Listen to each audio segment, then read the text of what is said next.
ونحن على ذلك لمن الشاهدين والشاكرين والحمد لله رب العالمین۔ معزز مکرم حاضرین سامعین، آئیے ہم اور آپ حسب معمول سلف صالحین کے طریقے پر عمل کرتے ہوئے تابعین، تبع تابعین، صحابہ، انبیاء، ملائکہ کے عمل پر عمل کرتے ہوئے، بلکہ حکم خدا پر عمل کرتے ہوئے بارگاہ رسالت مآب میں ہدیہ خلوص درود پاک کا نظر پیش کریں اور پڑھیں اللہم صلی علی سیدنا مولانا محمد بارک وسلم صلاۃ و سلام علیک یا رسول اللہ صلی اللہ تعالی علیہ وآلہ وسلم۔ برادران ملت اسلامیہ، محرم الحرام کی تیسری شب ہے۔ اللہ کا شکر ہے کہ ہم اور آپ سال گزشتہ اور شب گزشتہ کے مطابق آج بھی اللہ کے احسان و کرم سے اللہ کے رسول کا ذکر خیر، اللہ کے رسول کے گھر والوں کا ذکر خیر کرنے سننے کی سعادتیں حاصل کر رہے ہیں۔ اللہ تعالیٰ سے دعا ہے کہ اللہ تعالیٰ غریب رحمت کرے، بحق نور کرے قبر حضور شہید راہ مدینہ کو، جن کی آمد کی برکت سے جامعہ قادریہ اشرفیہ کا قیام،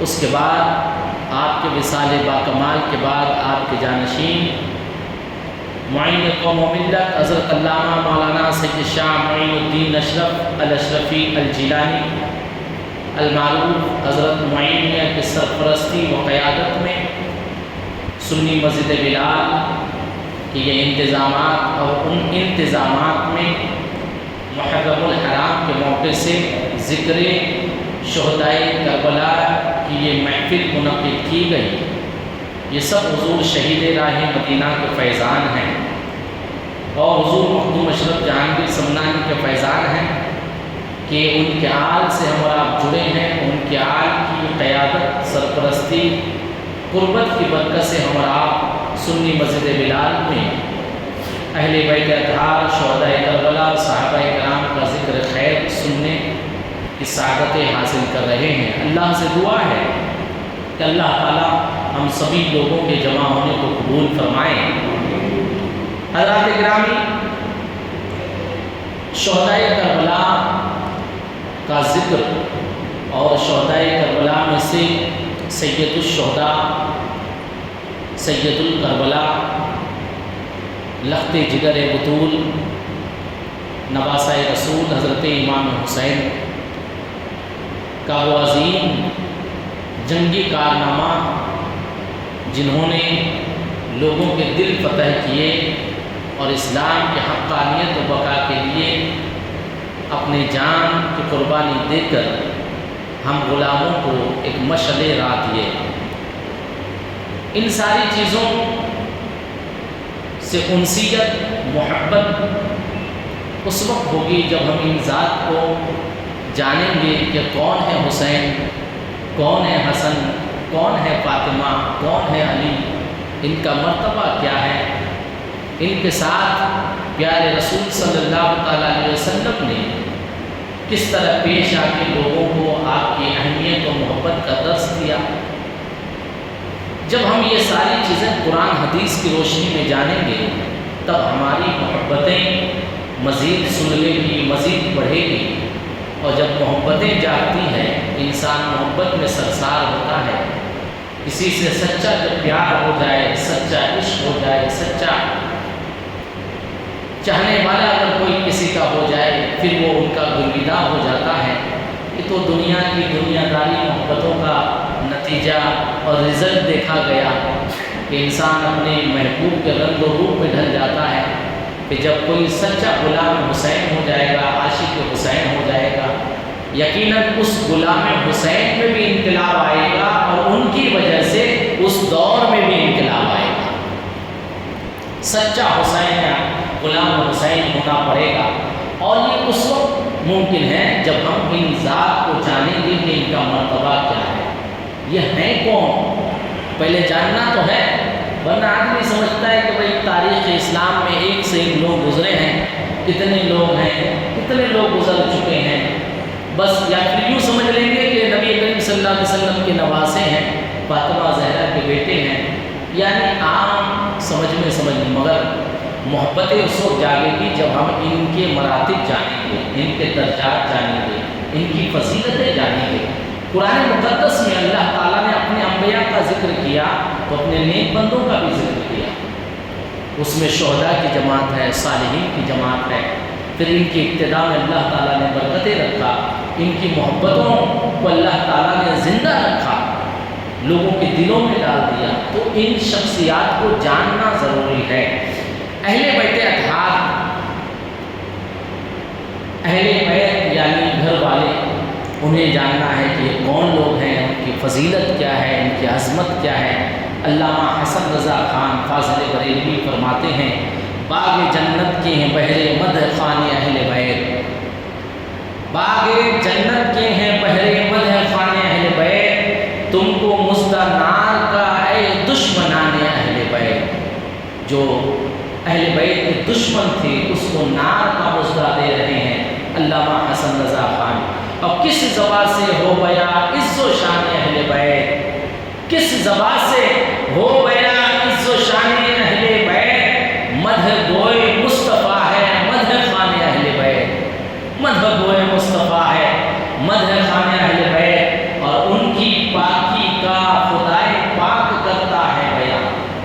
پاکی جو آپ کی صفات ہیں، اہل بیت اطہار کی پاکی کا ذکر قرآن میں آیا ہے، میں نے جس آیت کی تلاوت کی ہے ابھی اس پہ روشنی ڈالوں گا، ان کی پاکی کا خدائے پاک کرتا ہے بیان، آیت تطہیر سے ظاہر ہے شان اہل بیت، آیت تطہیر سے ظاہر ہے شان اہل بیت۔ ماشاءاللہ سبحان اللہ، نعرہ تکبیر، نعرہ رسالت، الحمدللہ آج بھی ہماری نصیب کو چمکی ہے کہ حضور حسین میاں تشریف لائے ہیں، یہ حضور شہید راہ مدینہ کے صاحبزادے ہیں، حضور معین ملت کے بڑے بھائی ہیں، ان کی دعائیں لیا کریں، ان کی دعاؤں کی وجہ سے اللہ تعالیٰ، ان ذات کی وجہ سے اللہ تعالیٰ دعائیں قبول فرماتا ہے۔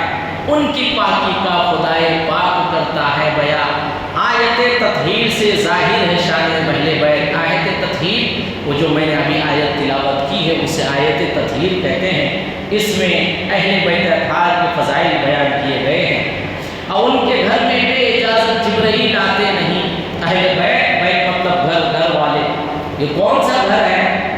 حضرت خاتون جنت کا گھر، نبی کریم صلی اللہ تعالیٰ علیہ وسلم کا گھر، یہ معمولی گھر نہیں ہے۔ آج دنیا کا ماحول اٹھا کے دیکھیں، بڑے سے بڑے لوگوں کا گھروں کا ذکر ہوگا تو آدمی اتنا بڑا ہے، گھر اتنا شاندار ہے، ان کے گھر میں یہ سیکورٹی ہے، یہ جا نہیں سکتے ہیں، فلاں آدمی کے وہاں پہنچے، ایسے ایسے معاملات ہیں۔ مطلب گھروں کا اگر ذکر آ جائے تو محلوں کی، مگر قربان جاؤ حضور کے در کی بات کر رہی ہے۔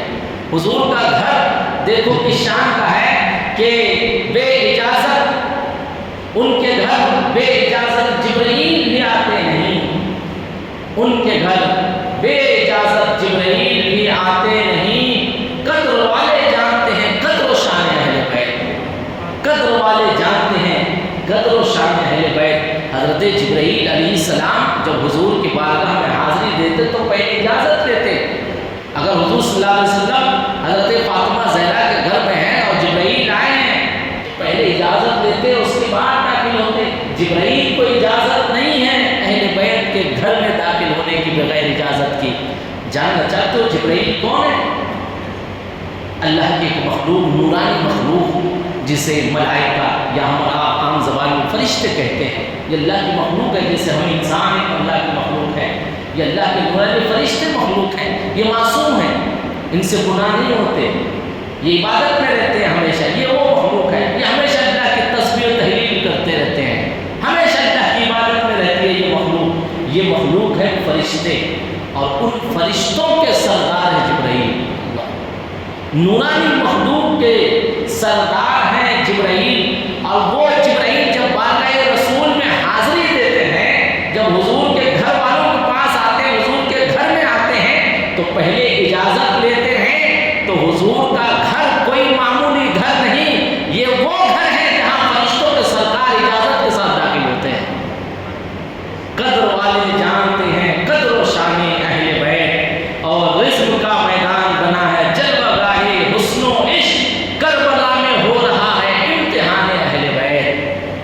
کربلا میں ہو رہا ہے امتحان اہل بیت، اور اہل بیت پاک سے بے باکیاں گستاخیاں، اہل بیت پاک سے بے باکیاں گستاخیاں، لعنت اللہ علیکم اے دشمنان اہل بیت، بے ادب گستاخ فرقے کو سنا دے اے حسن، یوں کہا کرتے ہیں سنی داستان اہل بیت۔ اہل بیت اطہار وہ ہیں جن کی فضیلت میں قرآن آیتیں نازل ہوئی ہیں۔ اس میں سے ایک آیت جو میں نے سورہ احزاب کی آیت نمبر 33 کی تلاوت کی ہے، اللہ تعالیٰ ارشاد فرماتا ہے وَقَرْنَ فِي بُيُوتِكُنَّ وَلَا تَبَرَّجْنَ، اور اپنے گھروں میں ٹھہری رہو اور بے پردہ نہ رہو، جیسے اگلی جاہلیت کی بے پردگی، اور نماز قائم رکھو اور زکوٰۃ دو اور اللہ اس کے رسول کا حکم مانو۔ اللہ تو یہی چاہتا ہے اے نبی کے گھر والوں، تم سے ناپاکی دور فرما دے اور تمہیں پاک کر کے خوب صاف ستھرا فرما دے۔ حضرات گرامی، اس آیت میں اللہ تعالیٰ نے گفتگو کیا ہے حضور کے گھر والوں سے۔ ایک تو یہ ہے کہ گھروں میں ٹھہری رہو، یہ حکم تمام اسلام کی شہزادیوں کے لیے ہے کہ وہ پردے کا اہتمام کریں، پردے کے ساتھ رہیں، باہر نہ گھومیں بنا کسی محرم کے ساتھ۔ اسلام عورت کی عزت کی حفاظت کی گارنٹی دیتا ہے، اسلام عورت کی عفت کی حفاظت کا حکم دیتا ہے۔ اسلام مسلم عورت ہی نہیں بلکہ سبھی عورتوں کی عزت و آبرو کی حفاظت کا حکم دیتا ہے۔ عورتوں کو گھر سے نہیں نکلنے کا مطلب یہ ہے کہ بے پردگی کے ساتھ نہ نکلیں، ہاں پردے کے ساتھ اور کسی محرم کے ساتھ، کہ ان کی عزت و آبرو میں کسی طرح کے آنچ آنے کا کوئی گنجائش نہ ہو، اور ضرورت کے تحت عورتیں باہر بھی جا سکتی ہیں مگر پردے کے ساتھ۔ اس میں اللہ تعالیٰ نے نبی صلی اللہ علیہ وسلم کے گھر والوں کو حکم دیا اور کہا کہ اللہ تو یہی چاہتا ہے کہ تم خوب پاک صاف ستھرے ہو جاؤ۔ تو حضور کے گھر والوں کی عظمت و رفت یہاں سے بھی ہمیں ثابت ہوتی ہے اور سمجھ میں آتی ہے کہ یہ وہ لوگ ہیں جنہیں اللہ تعالیٰ پاک صاف ستھرا کرنے کا ارادہ فرماتا ہے۔ حضور کے گھر والوں کو اللہ تعالیٰ پاک صاف کرنے کا ارادہ فرماتا ہے اور کہتا ہے کہ اللہ تو یہی چاہتا ہے کہ تم سے ناپاکی کو دور کر دے۔ اب ناپاکی سے رجس سے مراد کیا ہے؟ آئیے پہلے گفتگو یہاں سے کرتے ہیں کہ اللہ تعالیٰ نے قرآن مقدس میں ارشاد فرمایا کہ اہل بیت سے مراد کون لوگ ہیں۔ اس میں اہل بیت مراد سے علماء نے گفتگو کی ہے، میں اپنے الفاظ میں آپ حضرات کے سامنے رکھنا چاہوں گا۔ اہل بیت کے عام زبان میں بھی ہمارا آپ سمجھ سکتے ہیں، اہل مطلب والا، بیت مطلب گھر والے۔ اب گھر والے میں بعض نے کہا ہے کہ اس میں حضور صلی اللہ علیہ وسلم کے ازواج بھی داخل ہیں، مگر جو مقبول اور مشہور اور برائے فضیلت قول ہے وہ یہ ہے کہ گھر والوں سے مراد حضرت امام حسن ہے، حضرت امام حسین ہے، حضرت فاطمہ زہرا ہے، حضرت علی مرتضیٰ رضی اللہ تعالیٰ عنہ ہیں۔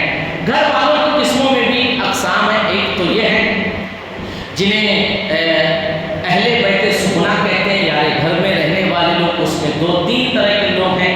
ایک وہ لوگ کہ جو گھر میں پیدا ہوئے اور گھر ہی میں رہ گئے، جیسے حضور صلی اللہ علیہ وسلم کے صاحبزادگان ہیں، وہ پیدا ہوئے گھر میں اور گھر ہی کے رہ گئے۔ اور دوسرے کہ گھر میں پیدا ہوئے مگر گھر میں نہیں رہے، جیسے حضور صلی اللہ علیہ وسلم کے صاحبزادیاں ہیں کہ وہ گھر میں پیدا ہوئی، گھر میں بڑی ہوئی اور تربیت پائی، اس کے بعد شادی ہوئی تو کسی دوسرے گھر چلے گئے۔ تیسرے ہیں کہ حضور صلی اللہ علیہ وسلم کے ازواج مطہرات، گرچہ وہ گھر میں پیدا نہیں ہوئی مگر وہ گھر میں رہی، پیدا کہیں اور ہوئی، اس کے بعد حضور سے جب ازدواجی رشتے میں منسلک ہوئی تو وہیں رہی۔ تو یہ تین قسمیں ہیں۔ مگر اہل بیت سے مراد یہاں پہ اہل بیت نسبی ہیں۔ نسب سے مراد حضور صلی اللہ علیہ وسلم کے حسب نسب سے جو لوگ ہیں وہ مراد ہے۔ حضور صلی اللہ علیہ وسلم کا نسب حضرت فاطمہ زہرا سے جاری ہے۔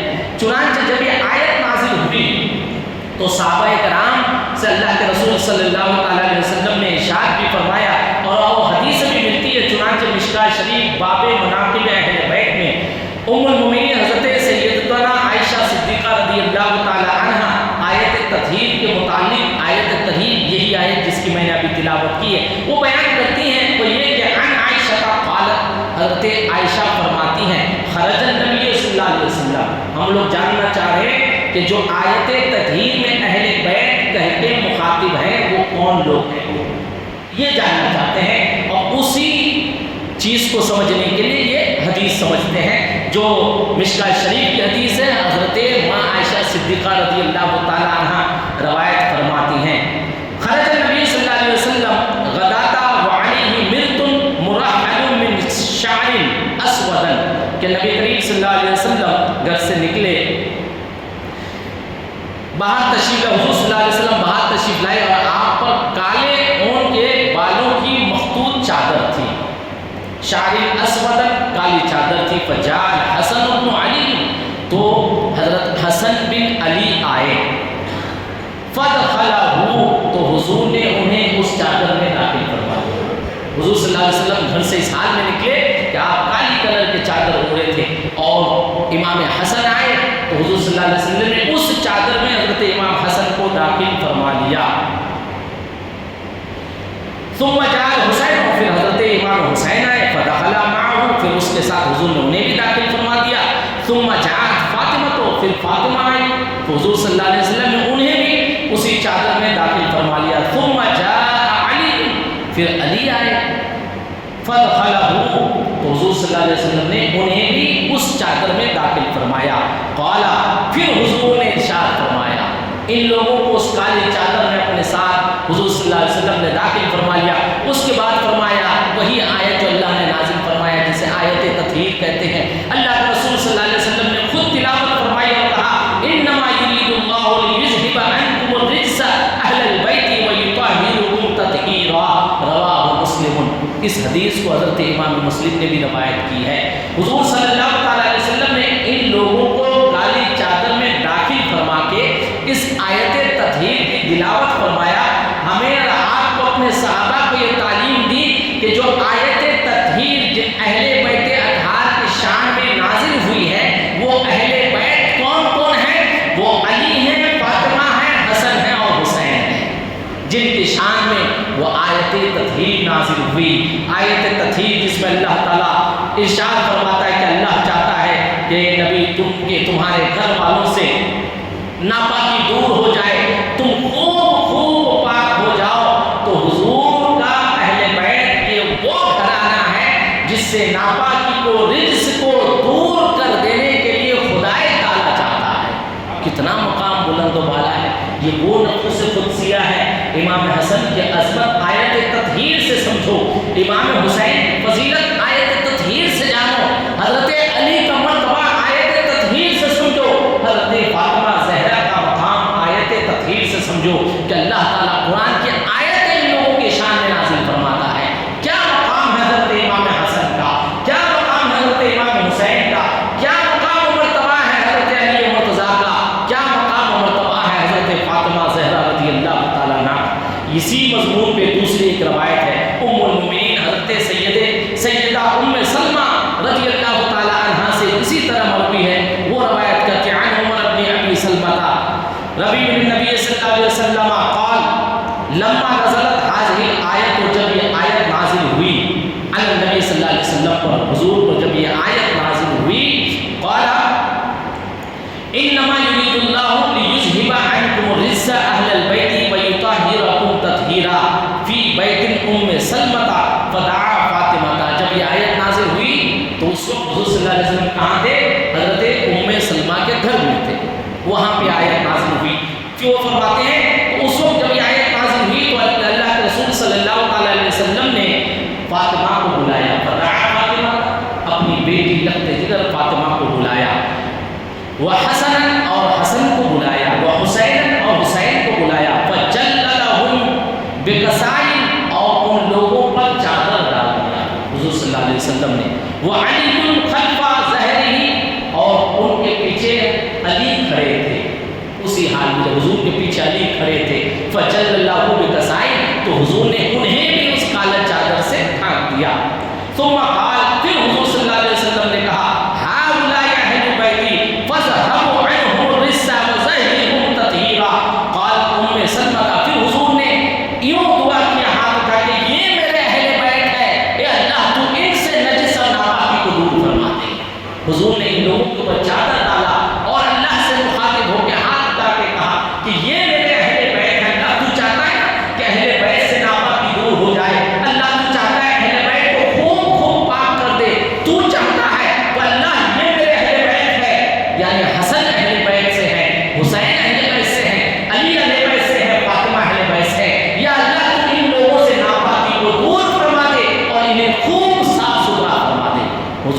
اللہ علیہ وسلم نے دعا فرمایا تو اسی جگہ حضرت ام سلمہ موجود تھی، ان کے گھر میں یہ آیت نازل ہوئی. تو قالت ام سلمہ کا، تو ام سلمہ نے کہا وانا معہم، اور میں آپ کے ساتھ ہوں یا نبی اللہ، میں آپ کے ساتھ ہوں اللہ کے نبی. قال انت علی مکانک، تم تمہاری جگہ پہ ہو، وانت علی خیر، اور تم اچھی جگہ. اللہ حضرت حضور صلی اللہ علیہ وسلم نے اپنے چادر کے نیچے ام سلمہ کو لینے سے منع فرمایا اور کہا کہ تم اپنی جگہ ہو اور تم اس سے خیر پہ ہو. مطلب کیا ہوگا کہ آیت تطہیر سے جو برائے آیت تطہیر سے جو نفوس قدسیہ جو ذات گرامیہ مقصود ہیں، جو مذکور ہیں، وہ فاطمہ ہیں، علی ہیں، حسن ہیں اور حسین ہیں. برادران ملت اسلامیہ، اہل بیت اطہار، اب حضرت امام حسن، حضرت امام حسین، حضرت فاطمہ زہرا اور حضرت علی کا مقام و مرتبہ سمجھیے. اللہ تعالیٰ کیا چاہتا ہے کہ ان لوگوں سے ناپاکی دور ہو جائے، نجس دور ہو جائے. اب یوں اس آیت کا مرتبہ یوں سمجھیے کہ خدائے تعالیٰ چاہتا ہے کہ علی خوب پاک ہو جائے اور ناپاکی ان سے دور ہو جائے. اللہ تعالیٰ چاہتا ہے کہ فاطمہ خوب پاک صاف ستھرا ہو جائے، ناپاکی ان سے دور ہو جائے.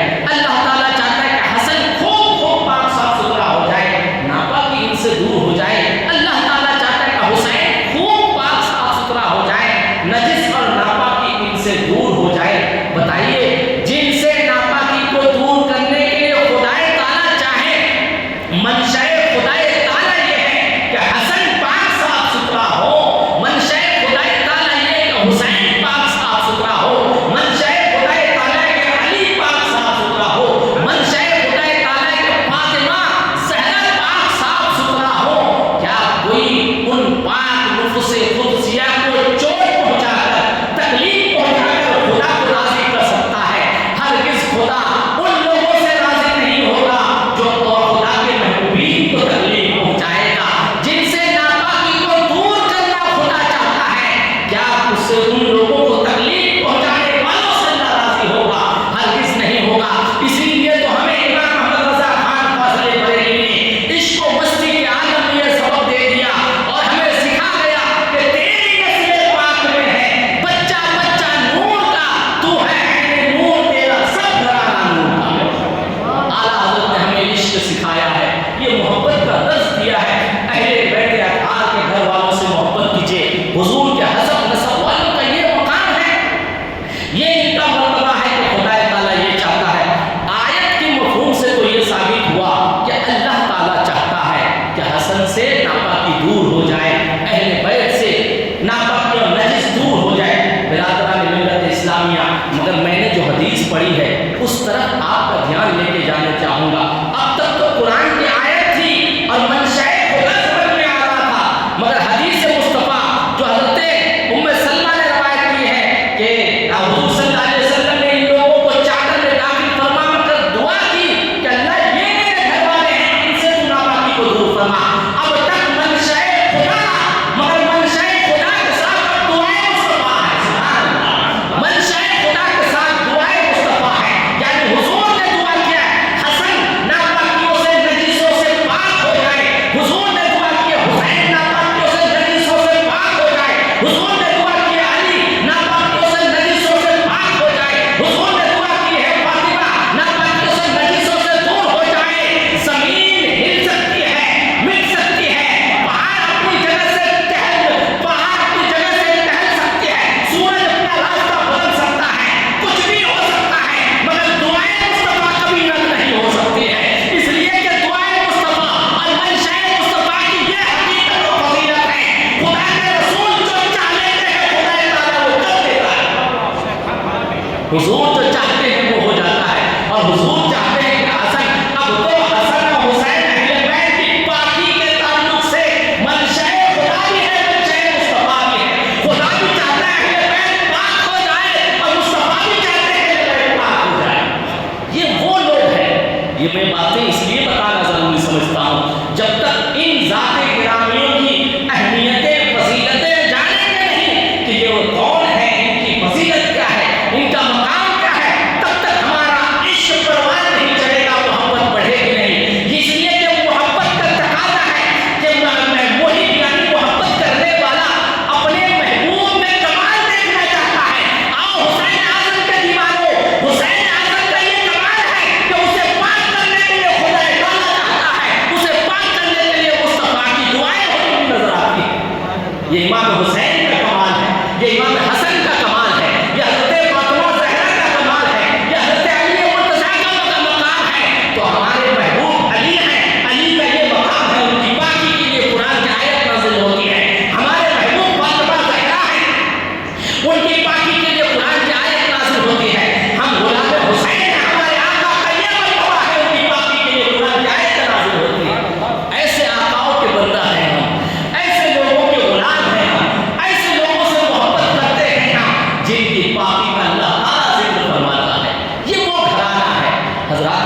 ان کے علاوہ، ان آیت کے علاوہ اور اس حدیث کے علاوہ اور بھی حدیثیں ہوئی ہیں، وارد ہوئی ہیں، اور بھی آیتیں ہیں، مگر میں مختصر کرنے چاہوں گا کیونکہ میں نہیں چاہوں گا کہ آپ حضرات کو زیادہ بٹھاؤں، ورنہ پھر دوسرے دن اس میں سے کچھ لوگ کم ہو جائیں گے۔ میں میرا چاہوں گا کہ وقت کا خیال کروں گا، انشاءاللہ آدھا گھنٹہ یا 35 منٹ 40 منٹ میں آپ حضرات کو فری کر دوں گا۔ ایک بار درود پاک کریں تو ایک حدیث اور سناؤں گا، اور مسئلہ یاد آ سیدنا مولانا محمد اقبال وسلم صلاۃ و سلام علیک یا رسول اللہ صلی اللہ علیہ وسلم ایک نقطہ سمجھتے ہیں۔ اس آیت میں اللہ تعالیٰ نے کہا کہ رجس کو دور فرماتا ہے۔ اللہ کیا چاہتا ہے؟ اہل بیت سے رجس دور ہو جائے۔ فقہی مسئلہ یہ ورڈ رجس کسے کہتے ہیں؟ رجس کہتے ہیں ناپاکی کو۔ فقہی الفاظ میں جو یہ ناپاکی ہے اس کو بھی رجس نجس کہا جاتا ہے، رجس کہا جاتا ہے۔ مگر الحاصل بہت سی بحثوں کے بعد کہ رجس سے مراد کیا ہے، ان تمام چیزوں کو جاننے کے بعد اس میں الگ الگ فقہا کے اقوال ہیں۔ کئی لوگوں کو اس میں اقوال ہے کہ رجس سے مراد کیا ہے، تو اس میں سے ایک اہم روایت آپ حضرات کے سامنے رکھ رہا ہوں کہ ابن عطیہ کہتے ہیں رجس کا وقوع ہے اوپر گناہوں کے اور عذاب کے عذاب پر نجاستوں کے، اور امام نووی کہتے ہیں کہ رجس شک کو، عذاب کو اور گناہ کو کہتے ہیں۔ رجس کس کو کہتے ہیں ہم لوگ یہ جاننا چاہ رہے ہیں۔ رجس کا معنی کیا ہے اور ناپاکی سے مراد رجس کا اردو یا دوسرا لفظ ناپاکی ہے، اس سے مراد کیا ہے، ہم اور آپ یہ جاننے کی کوشش کر رہے ہیں۔ عذاب کو اوپر گناہ کو کہتے ہیں۔ ظاہری کہتے ہیں کہ رجس اعمال وغیرہ کے تمام گناہوں کا نام ہے۔ یہ بھی ایک امام گزرے، بڑے بڑے یہ اسکالر گزرے ہیں، اسلامک اسکالر، اور نیز اہل لغت کا اس پر اتفاق ہے کہ رجس کے معنی پلیدی، گناہ، کفر اور برائی کے ہیں۔ رجس اس کو کہتے ہیں، برائی کو کہتے ہیں۔ اور حضرت عبداللہ ابن عباس فرماتے ہیں کہ رجس عمل شیطان ہے، اسی لفظ کو لے کے چلتے ہیں۔ رجس کو اللہ تعالیٰ اہل بیت سے دور کرنے چاہتا ہے۔ کس کو؟ رجس کو۔ رجس یعنی ناپاکی کو۔ اب ناپاکی سے کیا مراد ہے؟ تو یہ الگ الگ محققین اسکالرس کے میں نے آپ حضرات کو الفاظ، اس میں سے سب سے مشہور قول لیتے ہیں حضرت عبداللہ ابن عباس، جو فرماتے ہیں کہ رجس عمل شیطان ہے۔ عمل شیطان یعنی شیطانی کام۔ عمل شیطان یعنی شیطانی کام، جو کام شیطان کا ہے، وہ کام جو شیطان چاہتا ہے اسی کو رجس کہتے ہیں۔ اسی طرح امام فخر الدین رازی تفسیر کبیر میں فرماتے ہیں کہ رجس اہل بیت سے گناہوں کو ختم کرنے کا کام ہے، یعنی گناہ کو۔ علامہ فخر الدین رازی فرماتے ہیں کہ گناہ کو رجس کہتے ہیں، اس لیے کہ گناہ کیا ہے؟ شیطانی کام ہے، یہ شیطان کا کام ہے۔ اب بتائیے، رجس کا معنی ہے گناہ کے، شیطانی کام کے، یعنی وہ کام جو شیطان چاہتا ہے اسے رجس کہتے ہیں، ناپاکی کہتے ہیں۔ شیطانی کام کو ناپاکی کہتے ہیں، رجس کہتے ہیں، اور جس سے رحمان ناراض ہو اسے رجس کہتے ہیں، جس سے اللہ تعالیٰ خوش ہو اسے رجس نہیں کہتے ہیں۔ تو اب اس کا ترجمہ یوں سمجھیے کہ اللہ تعالیٰ چاہتا ہے کہ حسن گناہوں سے پاک ہو جائے، یہی معنی ہو گیا ناپاکی، اور اس ناپاکی سے مراد کیا ہے؟ گناہ ہے، شیطانی عمل ہے۔ تو اللہ یہ چاہتا ہے کہ حسن شیطانی عمل سے پاک صاف ستھرا ہو جائے، یعنی امام حسن شیطانی عمل نہ کرے، وہ کام کرے جس سے رحمان راضی ہو، نہ کہ شیطان راضی ہو۔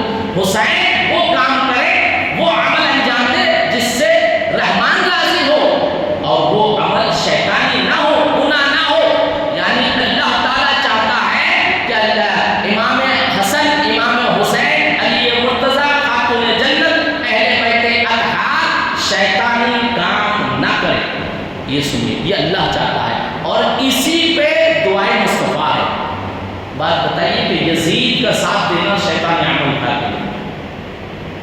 یزید شیطان کا چیلا، یزید کا پورا کام شیطانی، یزید گناہوں میں سرابور، یزید گناہوں کا علم بردار، یزید برائیوں کا سردار، یزید برائیوں کو پھیلانے والا، یزید شیطانی کام کو بڑھاوا دینے والا۔ شیطانی کام کیا تھا؟ یزید کی خوبیوں میں، یزید کے کاموں میں یہ کہ یزید شرابی تھا، یزید گنہگار تھا، یزید عورتوں کی عزت نہیں کرتا تھا، یزید شریعت مصطفیٰ کے خلاف خود بھی کام کرتا تھا، اسے بڑھاوا بھی دیتا تھا۔ عمل شیطان، عمل یزید، عمل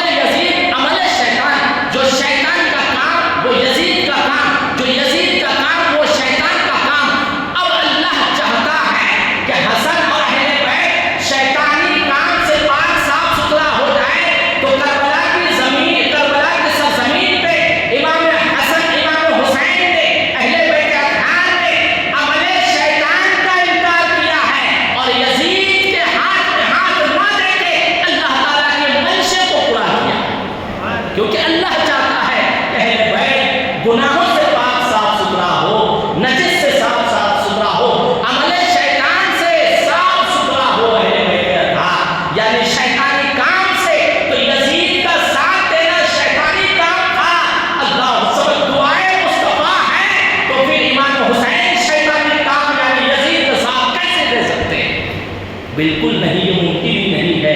یہ شیطانی کام یزید کر سکتا ہے، یزید کے چہرے کر سکتے ہیں۔ الحمدللہ حضرت امام حسین رضی اللہ تعالیٰ عنہ کی ذات کو ہے، جن کے پاکی کے لیے، جن کے گناہوں سے محفوظ ہونے کے لیے حضور صلی اللہ تعالیٰ علیہ وسلم نے دعا کی ہے۔ یہ وہ نفوس قدسیہ ہے، یہ وہ عظیم اشخاص ہیں، ان لوگوں کے یہ مراتب ہیں، یہ درجات ہے۔ بدبخت ہیں وہ لوگ جو اہل بیت کی شان میں گستاخیاں کرتے ہیں، شیطان کے غلام ہیں وہ لوگ جنہوں نے اہل بیت اطہار کو تکلیف پہنچایا، شیطانی چیلے ہیں وہ لوگ جنہوں نے اہل بیت اطہار کے ساتھ ظلم و کوب کے ساتھ پیش آیا، شیطان کے چیلے ہیں وہ لوگ جو آج بھی یزیدی فکر کو بڑھاوا دیتے ہیں اور اہل بیت کی شان میں گستاخیاں کرتے ہیں۔ حضرات، جب یہ اتنے باوقار اور اتنے مرتبے والے ذات گرامیاں ہیں، اب ہم کریں کیا؟ ہم ان کے ساتھ کیا کریں؟ ہمارے لیے کیا حکم ہے؟ ان کے مراتب ہیں، ان کے درجات ہیں، یہ فضیلت والے ہیں۔ اللہ کا حکم ہمارے لیے کیا ہے کہ ہم اللہ کے نیک بندوں کے ساتھ کیا کریں، ان کے ساتھ کیسے پیش آئے؟ تو اللہ تعالیٰ نے ہماری رہنمائی کیا ہے۔ چنانچہ اللہ تعالیٰ ارشاد فرماتا ہے، اے نبی آپ ان لوگوں سے فرما دیجئے، قُلْ لَا أَسْأَلُكُمْ عَلَيْهِ أَجْرًا إِلَّا الْمَوَدَّةَ فِي الْقُرْبَىٰ۔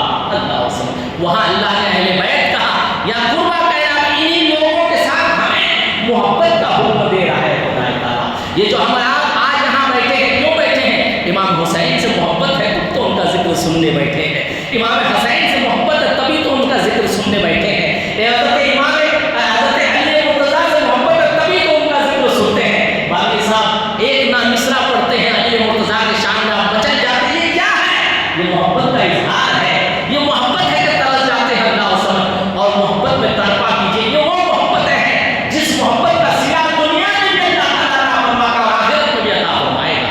اور یہ حکم خدا پر عمل کرنا ہے، اہل بیت سے محبت کرنا، یہ حکم خدا پر عمل کرنا ہے۔ اللہ تعالیٰ ارشاد فرماتا ہے، قُلْ لَا أَسْأَلُكُمْ عَلَيْهِ أَجْرًا إِلَّا الْمَوَدَّةَ فِي الْقُرْبَىٰ۔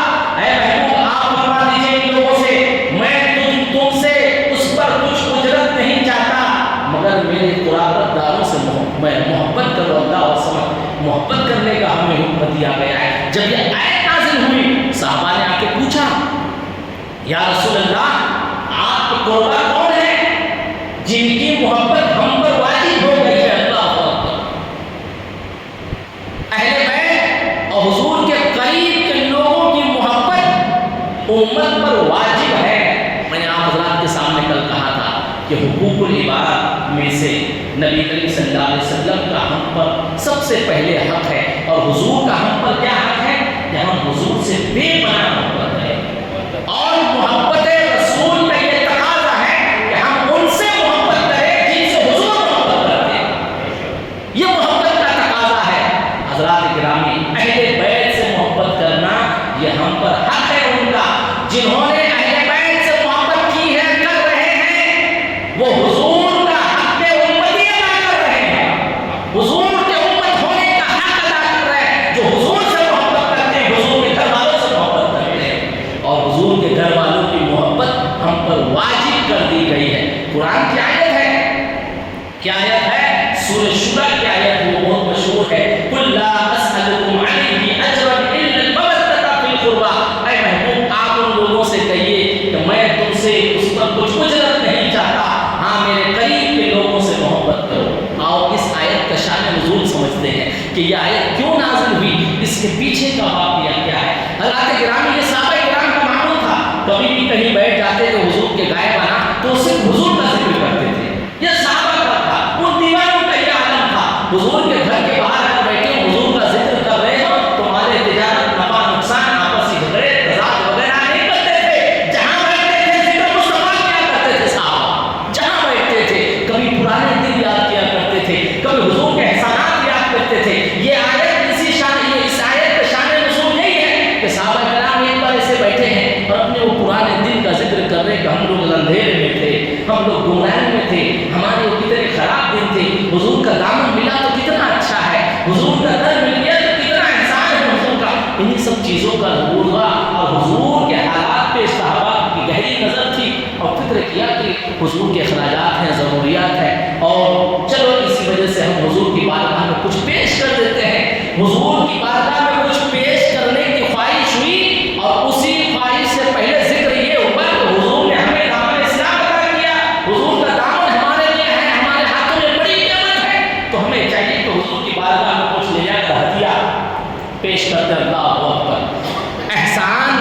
کا ذکر ہوا صحابہ سے، اور اس احسان کے ذکر کے بعد صحابہ نے سوچا حضور کی بارگاہ میں کچھ ہدیہ پیش کرے۔ قرآن کی آیت نازل ہو گئی، اللہ نے آیت نازل فرما دیا، جبرائیل کو بھیجا اور اپنے محبوب سے مخاطب ہو کے کہا، اور کیا کہا؟ ان کی امت سے کہنے کے لیے کہا۔ اللہ نے چاہتا تو اللہ خود خطاب کرتا، یا ایھا الناس، اللہ خود خطاب کرتا، ہم سے براہ راست مخاطب کرتا، اللہ خود حکم دیتا، مگر اللہ ہمیں ڈائریکٹ حکم نہیں دے رہا ہے، اللہ اپنے حبیب کے ذریعے کہوا رہا ہے اور کہتا ہے محبوب آپ ان لوگوں سے کہیے، یہ جو آپ کے احسانات کی وجہ سے آپ کے پاس ہدیہ خلوص پیش کرنا چاہتے ہیں، انہیں کہیے کہ اسلام کے بدلے، کہیں تبلیغ دین کے بدلے، آپ کے احسان کے بدلے کچھ نہیں چاہیے۔ ایک تو منع کر دیا اللہ نے منع کر دیا کہ کچھ نہیں چاہیے، اس کے بدلے تبلیغ دین کے بدلے، حضور کے احسان کے بدلے، حضور نے جو صدقہ خیرات مٹائے، حضور نے جو احسانات کیے، جو اچھی تعلیمات دی، گمراہیوں سے نکالا، اندھیرے سے نکالا، اس کے بدلے اللہ نے اپنے پیغمبر سے کہا کہ آپ ان سے کہیے کہ کچھ نہیں چاہیے۔ اللہ نے حکم دیا، پھر اللہ نے آگے کہا تو ان سے کہیے کہ ہاں تم میرے قرابت داروں سے محبت کرو۔ ادھر ذکر تھا مال دینے کا، کس چیز کا خیال تھا؟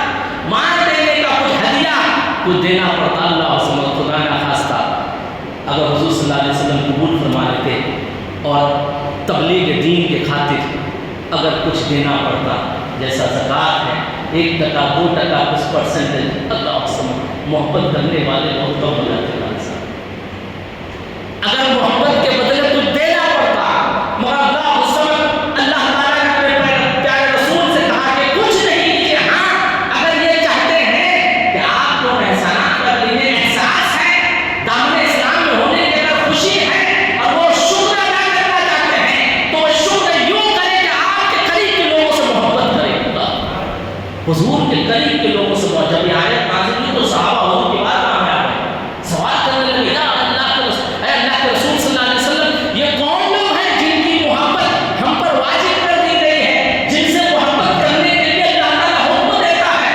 اللہ کے رسول صلی اللہ علیہ وسلم نے ارشاد فرمایا، جن کی محبت تم پر واجب کر دی گئی وہ حسن ہے، جن کی محبت تمہارے لیے واجب ہو گئی ہے، وہ حسین ہے جن کی محبت تمہارے لیے واجب ہو گئی ہے، وہ علی ہے جن کی محبت تمہارے لیے واجب ہو گئی ہے، وہ فاطمہ ہے جن کی محبت تمہارے لیے واجب ہو گئی ہے، یہی میرے قریب کے لوگ ہیں، یہی میرے قربا ہیں، ان کی محبت تمہارے لیے ضروری ہو گئی ہے، آج سے تم ان سے بے پناہ محبت کرو۔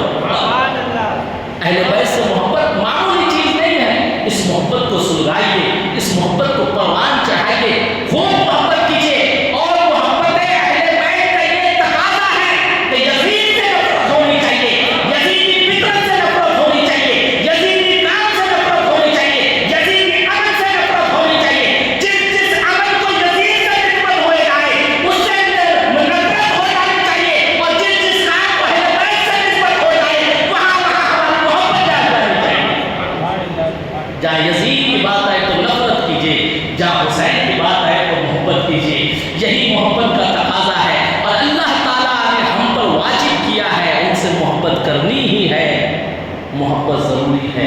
اگر کوئی چاہتا ہے، اچھا ان محبتوں کا صلہ ہے، ایسا نہیں کہ اللہ تعالیٰ نے کہا محبت کرو، اس کا بدلہ بھی ہے، کئی حدیثیں ہیں، کئی اور اہل بیت سے بغاوت، بغض، حسد رکھنے کی وجہ سے وعیدیں بھی اللہ تعالیٰ ناراض بھی ہوتا ہے، اس کے تعلق سے بھی حدیثیں ہیں، قرآن کی آیتیں بھی موجود ہے، محرم الحرام کے موقع سے ہمارا اہل بیت کا ذکر سنتے ہیں، یہ اللہ کا بے پناہ کرم ہے کہ اسی بہانے اللہ تعالیٰ ہمیں ان اہل بیت سے محبتوں کا اظہار کا موقع عنایت فرماتا ہے۔ انشاءاللہ العزیز پھر کل آپ حضرات کے سامنے کچھ کہہ کر سیکھنے کی کوشش کروں گا۔ وما علینا الا البلاغ۔ السلام علیکم ورحمۃ اللہ وبرکاتہ۔ آئیے صلاۃ و سلام کے لیے کھڑے ہو جائیں۔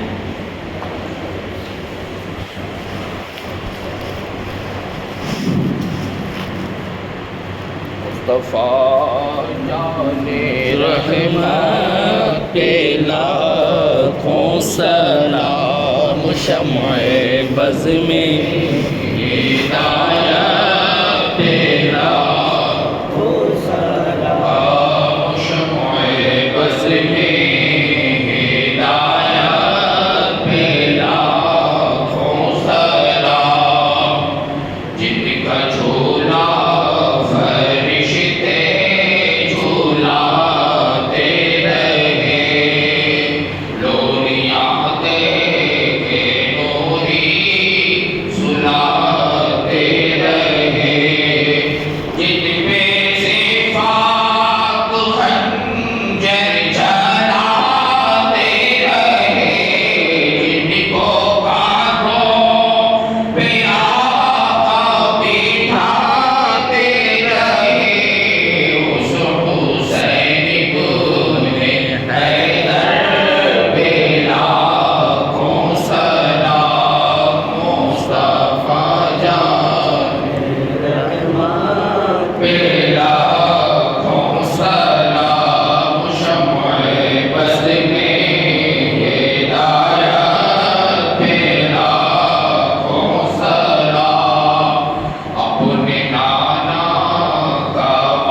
بسم الله الرحمن الرحيم.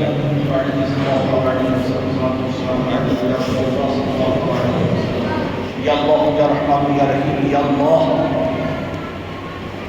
ہم سب کو ایمان کے ساتھ آمین یا اللہ شہدائے کربلا کے سب کے وقت میں مولا ہم سب کو استقامت میں دین عطا فرما. آمین یا اللہ شہدائے کربلا کے سب کے وقت میں ہم سب کو نماز پڑھ کے عطا فرما. آمین یا اللہ شہدائے کربلا کے سب کے ہم سب کو نماز پڑھ جگانا و جماعت کا کرنے کی توفیق عطا فرما. آمین یا اللہ شہدائے کربلا کے سب کے وقت میں ہمیں تلاوت کلام پاک کی توفیق عطا فرما. آمین تعلیم قرآن پڑھنے کی توفیق عطا فرما. آمین. تعلیم قرآن کو عام کرنے کی توفیق عطا فرما. آمین یا اللہ شہدائے کربلا کے سب کے وقت میں ہماری زندگی کو اسلام کو اپنی اس زندگی بنا. آمین یا اللہ شہدائے کربلا کے سب کے وقت میں ہماری پیشانی کو اس فیصلے کی طرف پیدا فرما. آمین یا اللہ شہدائے کربلا کے سب کے وقت میں ہمارے معاشرے سے جہالت کو ختم فرما. آمین گمراہی کو ختم فرما. آمین بے دینی کو ختم فرما دینا.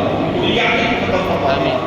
یا اللہ شہدائے کربلا کے سب کے وقت میں مولا کریم جو نوجوان بچے ہمارے نشہ خوری میں مبتلا ہیں یا اللہ اپنی اس دنیا سے چھٹکارا فرما. آمین یا اللہ اس دنیا سے چھٹکارا فرما. آمین یا اللہ انہیں استقامت کی دین عطا فرما. آمین یا اللہ شہدائے کربلا کے سب کے وقت میں بیماروں کو شفا عطا فرما. آمین بے روزگاروں کو صاحب روزگار فرما. آمین. بے اولادوں کو نیک صالح اولاد عطا فرما. آمین جو بہنیں بیٹیاں ہمارے گھروں میں ہیں یا اللہ کو شہدائے کربلا کے سب کے وقت میں انہیں اچھے سے اچھا رشتہ عطا فرما. آمین یا اللہ شہدائے کربلا کے سب کے وقت میں ہمارے جسم میں عمل میں برکت دے. آمین یا اللہ امام علی مقام کی سیرت طیبہ پہ ہمیں عمل کی توفیق عطا فرما. آمین. مولا کریم شہدائے کربلا کے سب کے وقت میں یا اللہ فلسطین کے مظلوم مسلمانوں کو مدد فرما. آمین شہدائے کربلا کے سب کے وقت میں ہماری مساجد کی حفاظت فرما. آمین. ہمارے مدارس کی حفاظت فرما. آمین. ہماری خانقاہوں کی حفاظت فرما. آمین.